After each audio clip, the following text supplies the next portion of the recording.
Ladies and gentlemen, salam alaikum. How are you? My name is Charles Cather, and I just wanted to make a video for I'm DZ and I speak English. My buddy Waleed, oh my God, he's a great guy. He's the creator and the founder of I'm DZ and I speak English. And we met actually about a year ago. I just randomly sent him a message on Facebook because I'm kind of a freaky guy, you know. I love to travel the world. I've been to many, many countries. I love to go to Facebook and find people and just slowly become friends and then go visit them. It's such a great, interesting thing. And you know, I met him. He's a great guy. His English is phenomenal. You know.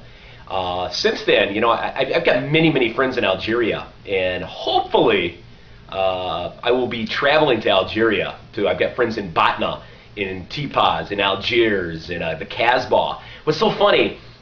Quickly, the Casbah here, there's a book called The World's Most Dangerous Places, and it listed the Casbah as the #1 or #2 most dangerous place for Americans to travel.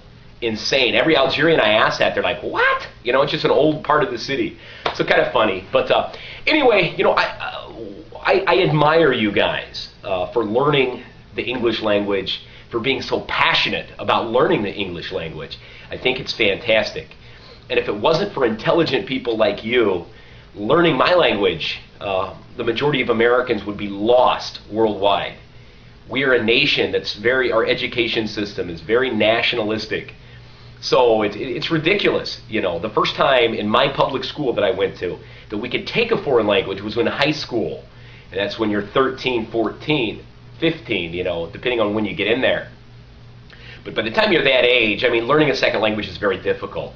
But Algerians, I really commend you. I made a video for CASL out of Batna. My buddy Yusuf has a group there in Batna.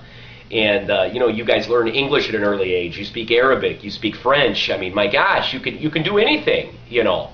In the United States, if you're bilingual or trilingual, I mean, your employment opportunities are endless. I was a manager for many, many years in the automobile industry.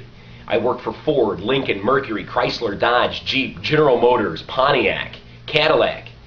And I hired salespeople. One of the first questions we ask, do you speak any other languages? No. Almost 90% of us speak English of Caucasian descent. We have many, many Hispanic Americans, and they speak both. But it's a big problem in the United States. So I commend you, you know. Learning English is very, very important worldwide. It's the business language of the world. And maybe Chinese soon. Oh, I hope not, you know. So you make my life so easy. I can travel to any part of the globe and find somebody to communicate with. So very, very nice.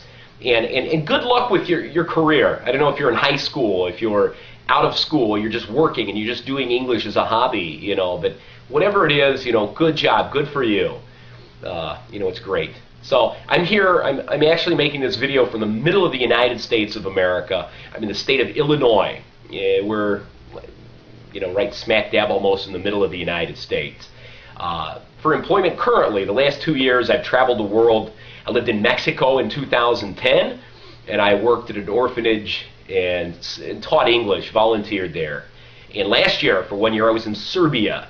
And Serbia is, we've had issues with Serbia in the past. In '99, we had a war there with the Serbian people. But I lived there. They treated me wonderfully. They were wonderful people. I volunteered there, taught English, and also brought baseball to some small towns, donations and such. So my next goal is an Arab country. Everywhere in the world I've been, I've never traveled to an Arab Islamic country. And so, you know, one quick funny story is the amount of propaganda we have here in the United States. My country loves propaganda. Our government's a joke, you know. So when they discuss Arabs and Muslims, you know, one of the first things they'll show on TV, they'll show our flag being burnt by some Muslims, and then they'll show these Muslims, oh yeah, you know, death to America, death to America. So we have ingrained in us from the Zionist media that Muslims hate us, you know, that they want to kill us because we don't believe in Islam, you know, we're a Christian nation, so we're going to hell, you know. And I used to believe that, I really did, you know, like a typical sheep, like a sheep out in the pasture. We follow our government and our media, you know. But I decided about 5 years ago, When I was very nervous about Muslims, I sent a message to a gentleman named Mohammed in Sudan and a wonderful Algerian friend of mine, Aladdin. And I sent him a message and I was like, I'm an American. I'm just curious, why do you hate us? Why do you want us to die? Why do you want the United States to be destroyed? And they laughed and they wrote me a funny response, and we are still unbelievable friends to this day.